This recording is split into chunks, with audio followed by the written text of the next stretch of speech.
Bendiciones, mi querido hermano, les saludo con la paz del Señor. Quiero leer con ustedes Hebreos capítulo 2, el verso 8 y 9. Todo lo sujetaste debajo de sus pies. Así que si Dios puso todas las cosas debajo de sus pies, entonces no dejó nada que no esté sujeto a él. Sin embargo, todavía no vemos que todas las cosas le estén sujetas. Lo que sí vemos es que Jesús, que fue hecho un poco menor que los ángeles, está coronado de gloria y de honra a causa de la muerte que sufrió. Dios, en su bondad, quiso que Jesús experimentara la muerte para el bien de todos. Mis queridos amigos y hermanos, aquí la palabra del Señor nos dice en Hebreos, el Señor sujetó. Y eso pasó, hermano, que a pesar de la superioridad de los ángeles, que nosotros entendemos que son poderosos, que están en la presencia del Señor, que tienen mucho poder, Dios, a pesar de todo eso, el Señor en el principio depositó toda la administración de la tierra en manos de los humanos. En Génesis, vamos a Génesis capítulo 1, el verso 26. Aquí nos dice claramente: entonces dijo Dios, hagamos al hombre a nuestra imagen y semejanza, que domine en toda la tierra, sobre los peces del mar, sobre las aves de los cielos y las bestias, y sobre todo animal que repta sobre la tierra. Entonces acá nosotros vemos, hermanos, que la humanidad ha sido como el mayordomo principal, ¿verdad? El que gobernó la tierra, y eso sucedió con Adán y Eva.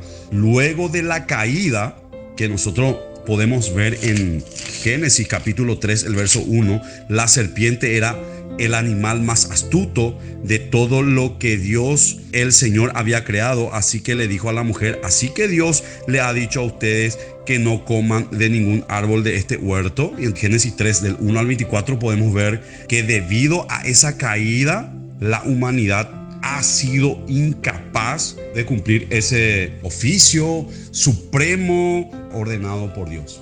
Desde ese momento, Satanás lleva el gobierno de este mundo, ¿verdad? Por más que Dios sea el que lo haya creado, por más que el Señor es soberano, Él es Dios, Dios mismo fue el que dejó la administración hoy en día en manos de Satanás. Por eso Jesucristo mismo dice de Satanás: el príncipe de este mundo, el príncipe de este siglo.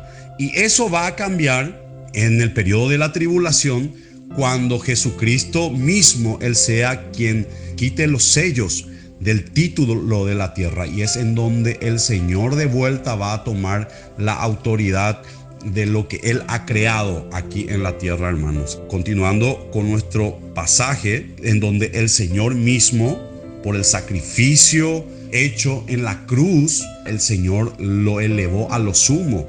Dice la palabra aquí en Hebreos 2:9, de gloria y de honra. Entonces Jesucristo, hermanos, se hizo obediente hasta la muerte. Pudimos ver eso, y gracias a eso el Señor lo exaltó hasta lo sumo. Miren lo que dice Filipenses capítulo 2, el verso 8.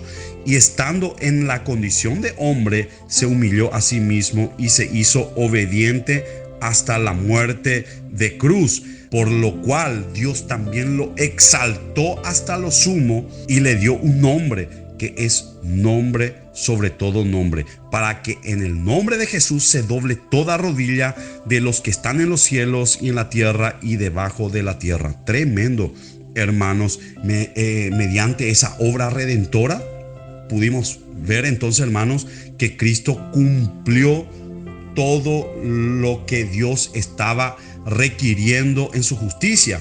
Jesucristo se convierte de ese momento, hermanos, en representante supremo de la humanidad. Entonces Jesucristo vino, se encarnó, se sacrificó, ¿verdad? Murió, hizo un sacrificio sustitutivo para nosotros. Él tuvo la victoria sobre el pecado y la muerte.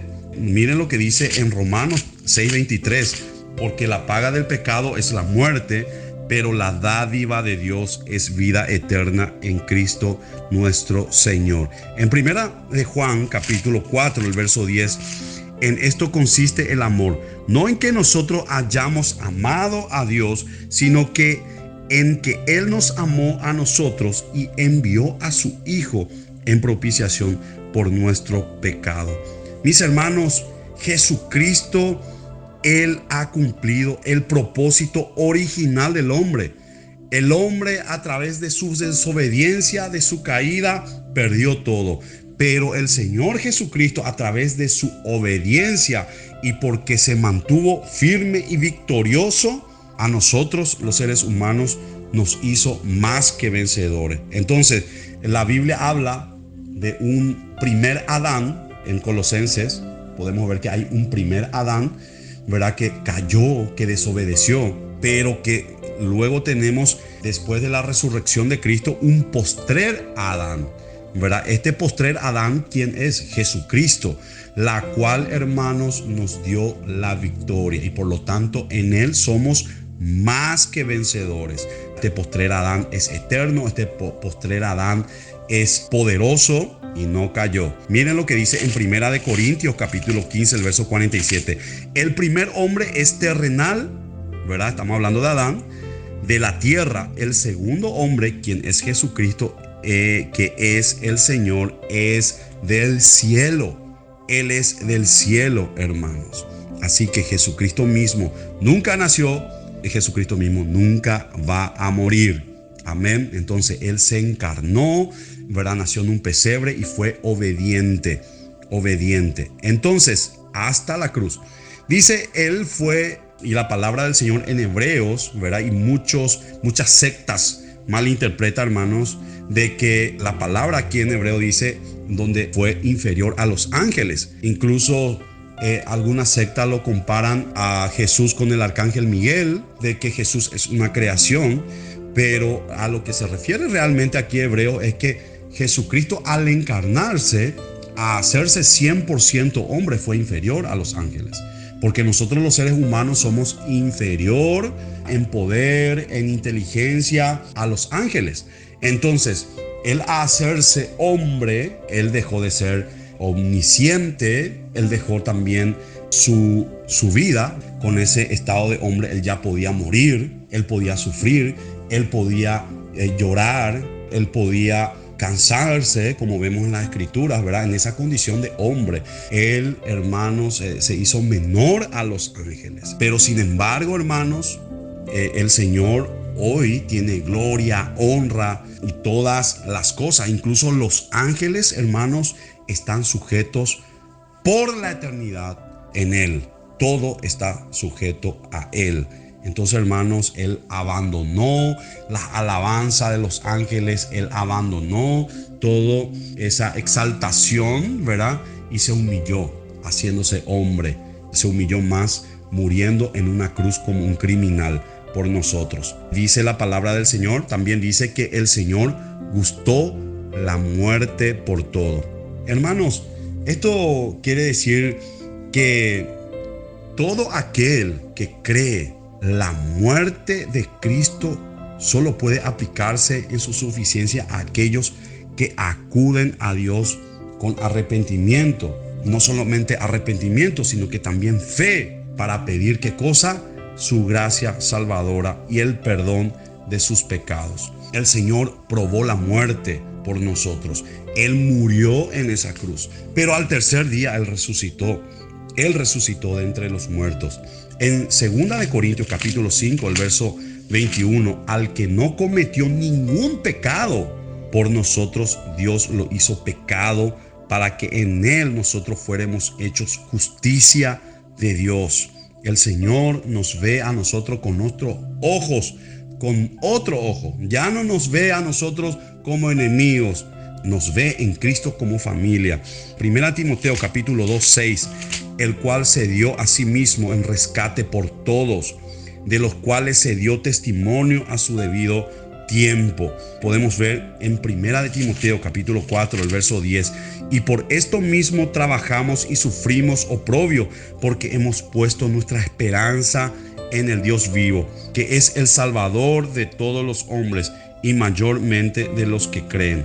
En Tito 2:11, porque la gracia de Dios se ha manifestado para la salvación de todos los hombres. Mis queridos hermanos, Amigos, acerquémonos a ese trono de la gracia. Esa salvación perfecta que Jesucristo ha ganado para nosotros nos coloca en ese lugar que Adán había perdido. El propósito principal de nosotros como creación era justamente gobernar la tierra, pero Adán, a través de su desobediencia, cayó. Pero todo fue un propósito del Señor, ya que Jesucristo estaba siendo preparado ya antes que Adán nazca para venir a morir en la cruz.